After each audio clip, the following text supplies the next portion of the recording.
Hello दोस्तों, नमस्ते। कैसे हैं आप लोग? आशा करती हूँ आप सभी अच्छे होंगे और अच्छे से अपना ध्यान रख रहे होंगे। मैं सोनी स्वागत करती हूँ आप सभी का अपने YouTube channel Indian blogger Soni पर। कैसे हैं आप लोग? कमेंट करके ज़रूर बताइएगा। तो फ्रेंड, ये वीडियो है गुरुवार का और आज हो गया है शनिवार। तो शनिवार को मैं इस वीडियो को वॉइस ओवर कर रही हूँ, एडिटिंग कर रही हूँ क्योंकि टाइम नहीं मिला था मुझे। तो अभी टाइम हो रहा है 10:30 बजे का और मैं यहाँ पे ऑफिस जाने के लिए निकल चुकी हूँ। तो चलिए ऑफिस चलते हैं। फिर ऑफिस में तो कोई भी वीडियो शूट नहीं हो पाता है, डायरेक्ट मैं आपको शाम को ही मिल पाती हूँ। तो अभी मैं ऑटो में बैठ कर के जा रही हूँ ऑफिस और आप लोग मेरे चेहरे को देख सकते हैं। मेरा बिल्कुल भी मन नहीं लग रहा है, ना तो ऑफिस जाने का मन कर रहा है ना ही कहीं और। तो ना तो मेरा घर में मन कर लगता है, ना मेरा मन बाहर लगता है। अभी इस टाइम पे मेरा मन कुछ ऐसा हो रहा है कि ऐसा लग रहा है कि सब कुछ छोड़ छाड़ के कहीं चली जाऊँ दूर यहाँ से, इस दुनिया से। तो पता नहीं क्या होने वाला है मेरे साथ आगे, ये मुझे पता नहीं है और मैं क्या आगे करने वाली हूँ। बस जैसी ज़िंदगी चल रही है वैसे मैं जी रही हूँ। तो आप लोग देख सकते हैं कितना सारा पानी भरा हुआ है क्योंकि 2 दिन से लगातार बरसात हो रही है यहाँ पे। तो अभी ऑटो में बैठ कर के हम लोग जा रहे हैं और इतना पानी भरा हुआ है कि ऑटो में ऊपर तक आ गया था, जहाँ पे हमारे पैर रखे थे वहाँ तक पानी आ गया था। सुबह अर्ली मॉर्निंग उठी मैं और मैंने उठ के अपना मतलब जो भी काम होता है वो किया, घर का झाड़ू पोछा बर्तन, और फिर उसके बाद में बच्चों को नहलाया धुलाया, स्कूल भेजा। स्कूल भेजने के बाद फिर मैं खुद भी तैयार हुई और जो भी काम होते हैं घर के, बहुत सारे काम होते हैं तो वो सारे किए। फिर उसके बाद मैं निकल आई हूँ ऑफिस के लिए। और हाँ, आज फ्रेंड मैं आपको बताने वाली हूँ कि मैं अपने परिवार से अलग क्यों रहती हूँ, मतलब अपनी ससुराल वालों से अलग क्यों रहती हूँ, अलग खाना क्यों बनाती हूँ, अलग मैंने अपना किचन क्यों बना रखा है। तो चलिए आप लोग बने रहिए वीडियो में, आगे आपको मैं बताने वाली हूँ। तो यहाँ पे देखिए ऑटो में कुछ 2 लड़कियाँ बैठी हुई हैं, तो वो कुछ बातें कर रही हैं। तो वही उनकी बातें सुन सुन के मुझे हंसी आ रही है। और आप लोग मेरा फेस देखकर समझ सकते हैं कि ये रियल हंसी नहीं है, बस चेहरा बता देता है कि ये कैसी हंसी है। तो मैं बस ऐसे ही हंस रही हूँ, हंसना तो नहीं चाह रही हूँ मैं, लेकिन कुछ बातें ऐसी हो गई हैं ऑटो में तो वो मुझे हंसा रही हैं। कह रही हैं कि आपके कैसे चोट लग गई, घर वालों ने आपको मारा है, पूछ रही थी कि क्या हुआ है दीदी बताइए ना। तो मैं इस वजह से ही हंस रही हूँ। मैं कह रही हूँ कि नहीं ऐसा कुछ नहीं है, मैं गिर गई थी जीने से।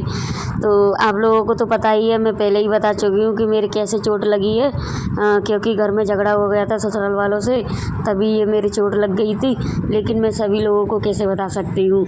तो वो पूछ रही है मुझसे कि कैसे लगी, तो मैं उनसे यही कह रही हूँ कि बारिश में पैर फिसल गया था जीने से, तो मैं गिर गई थी सीढ़ियों से, तो वही मेरा माथा फूट गया है। तो चलिए फ्रेंड, अब मैं ऑफिस जाती हूँ, फिर डायरेक्ट आपको शाम को मिलूँगी। शाम को कुछ सामान लेकर के जाना है मुझे, घर का राशन वगैरह थोड़ा थोड़ा लेकर के जाती हूँ क्योंकि एक ही बार में पूरा सामान नहीं ले जा पाऊँगी, इस वजह से। तो चलिए मैं आपको बताती हूँ कि मैं अपने ससुराल वालों से अलग क्यों रहती हूँ, क्या कारण है और कब से रहती हूँ अलग। तो फ्रेंड देखिए, मेरी शादी हुई थी 2013 में और अब हो गया है 2024, यानी कि 11 साल हो चुके हैं। 12वां साल चल रहा है मेरी शादी को और 11 साल मेरी ज़िंदगी के इतने बेकार गुजरे हैं कि मैं आपको क्या बताऊं। मेरी शादी के 6 महीने बाद ही मेरे माँ बाप एक्सपायर हो गए थे। फिर उसके बाद में बहुत ही ज़्यादा मेरी बेकदरी हो गई। मेरे ससुराल में माँ बाप नहीं है इस वजह से, क्योंकि माँ बाप होते हैं तो बेटी को मतलब कुछ ना कुछ देते रहते हैं। तो यही है, बस बिना माँ बाप की बेटी हूँ। पैसे वाले नहीं है मेरे भाई पे खुद अपने लिए खाने के लिए नहीं है। तो बस यही है कि ससुराल में किसी को मैं पसंद नहीं हूँ, क्योंकि उनको चाहिए थी पैसे वाले घर की लड़की। और मेरे माँ बाप एक्सपायर होने के बाद में मैं बहुत गरीब हो गई हूँ मायके की तरफ से, क्योंकि माँ बाप होते हैं तो मायका होता है, बिना माँ बाप के मायका नहीं होता है, ये आप लोग भी जानते हैं। तो इस वजह से घर में जब से ही मेरे माता पिता गुजरे हैं तब से ही लड़ाइयाँ होने लग गई हैं। मुझे एक बार तो रात के 12 बजे घर से निकाल दिया था और मैं घर से चली गई थी और मैं रात को 3 बजे अपने घर पहुंची थी फिरोजाबाद। यहाँ से मथुरा से फिरोजाबाद रात के 3 बजे मैं पहुंची थी। तो वहाँ मैं 4-5 दिन रह कर के आई। तब तक मेरे हस्बैंड ने एक कमरे की व्यवस्था कर दी थी, किराए के कमरे की। तो फिर मैं 4 साल मैंने वहाँ गुजारे, 4 साल मैं वहाँ रही और मेरी निष्ठा भी उसी कमरे में हुई थी। तो बस इसी तरह से मेरी ज़िंदगी चलती रही और ऐसे ही कुछ सालें गुजर गई। फिर इस वाले घर को मतलब पापा जी बनवा रहे थे तो पैसा कम पड़ रहा था, तो फिर हम लोगों ने पैसा भी दिया बनाने के लिए, क्योंकि हमें एक रूम चाहिए था अपने ही घर में रहने के लिए, क्योंकि बाहर रहना आप लोगों को पता है किराए पर रहना कितना मुश्किल होता है। तो फिर हम लोगों ने 1 से 1.5 लाख रुपए इस घर में लगाया और एक कमरा हमको रहने के लिए मिला है, जिसमें मैं अभी रहती हूँ। उसमें मैंने छोटा सा किचन भी बना रखा है एक दीवार पर। तो आप लोग देख सकते हैं कि मैं किस तरह से रहती हूँ। तो ये देखिए, ये है मेरा कमरा। एक ही रूम में एडजस्ट करके रहना पड़ता है मुझे। इसी में किचन है, इसी में बेड डला हुआ है, इसी में अलमारी मेरी रखी हुई है। तो इसी तरह से मैं अपनी ज़िंदगी बसर कर रही हूँ।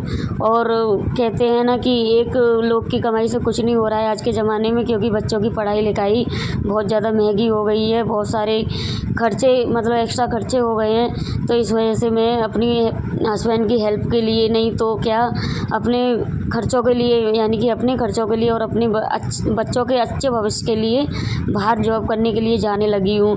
तो मैं जॉब करने जाती हूँ, फिर भी किसी को मतलब कोई भी वो नहीं है कि ये अपना कर रही है और खा रही है, तो हम इससे क्यों बोलें उल्टा सीधा। तो जब कभी भी किसी का मन आता है वो उल्टा सीधा बोल के चला जाता है मुझे।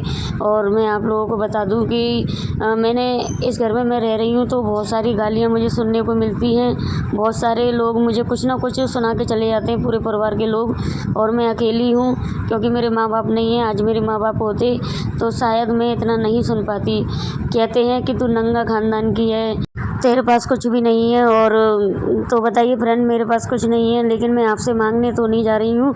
ना तो मैं मांगने जा रही हूँ, ना मेरे हस्बैंड मांगने जा रहे हैं। अपना अलग कर रहे हैं और खा रहे हैं। तो बस यही प्रॉब्लम है, इसी वजह से मैं अलग हुई थी। क्योंकि मेरी सासू माँ ने कभी मुझे अपनी बेटी की तरह समझाई नहीं।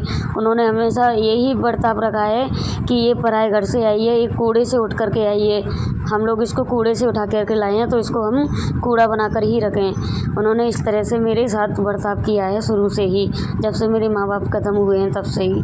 तो इसी वजह से मुझे अलग होना पड़ा था। और मैंने बोला था कि हम लोग अपना अलग करेंगे, खाएंगे, और मेरे हस्बैंड भी कमाएंगे, मैं भी कमाऊंगी। तो हम दोनों अपने बच्चों को पढ़ाएंगे, अच्छी शिक्षा देंगे, अच्छे स्कूल में पढ़ाएंगे। और हाँ, आज हम अपने बच्चों को अच्छे स्कूल में पढ़ा भी रहे हैं। और बहुत सारा खर्चा होता है, आप लोगों को पता है बच्चों की पढ़ाई का, तो वो सब हम लोग झेल भी रहे हैं। लेकिन इनसे हम 1 रुपया भी नहीं, कभी भी मदद नहीं लेते हैं, कभी भी 1 रुपये की कभी नहीं मांगते हैं कि हमको आज 1 रुपये की मदद कर दो। जैसा भी होता है रूखा सूखा वैसे हम लोग खाकर अपनी ज़िंदगी बसर कर लेते हैं। लेकिन क्या करें, फिर भी तो चैन नहीं लगने देते हैं हम लोगों को। खास करके मेरी जो घर वाले हैं, ससुराल वाले, वो मेरे पति के कान भरते रहते हैं, ये वहाँ जाती है, ये वहाँ जाती है। जब मेरे हस्बैंड को कोई प्रॉब्लम नहीं है, मैं बाहर जा रही हूँ वर्क करने के लिए, तो आपको क्यों प्रॉब्लम हो रही है ये बताइए। आपको नहीं पता है कि कितनी महंगाई है, कि महंगाई का ज़माना है, कैसे बच्चों को पालेंगे ये दोनों लोग। तो यहाँ पे देखिए, अभी मैं आपको बता देती हूँ वीडियो में क्या चल रहा है। अभी नेक्स्ट डे का टाइम हो गया है, वही मॉर्निंग वाला, और मैं तैयार हो रही हूँ ऑफिस जाने के लिए। शुक्रवार का दिन है। तो चलिए अब मैं और आप लोगों को अपने बारे में बता देती हूँ। तो फ्रेंड, किसी दिन मैं आपको अपनी शुरू से लेके एंड तक की जर्नी बताऊंगी, जब से मेरी शादी हुई थी तब से अब तक की क्या क्या मैंने झेला है, क्या क्या सुन के मैं रही हूँ। आप लोगों को मैंने सिंपल सी भाषा में बता ही दिया है कि मैं गालियाँ सुन के रह रही हूँ यहाँ पे अपने बच्चों के खातिर। क्योंकि मेरे हस्बैंड कहते हैं कि मुझे इस घर से अलग नहीं जाना है, अपने माता पिता से अलग नहीं जाना है। और जाना मैं भी नहीं चाहती हूँ फ्रेंड, मैं भी इसी घर में हिल मिल के रहना चाहती हूँ। लेकिन ये लोग रहने दें तब तो। ये लोग तो ये सोचते हैं पता नहीं क्या कूड़ा कबाड़ा आ गया है यहाँ पे उठ करके। और ये कब से हो रहा है, शुरुआत से ही हो रहा है। लेकिन अब देवरानी आ गई है पैसे वाले घर की, तो उसकी वजह से और मुझे सुनना पड़ रहा है। उसके सामने भी मुझे उल्टी सीधी सुना देते हैं। उसके सामने ही बोलते हैं कि इसके बाप ने तो कुछ नहीं दिया था, 1 रुपये की शादी की थी, ये हुआ वो हुआ।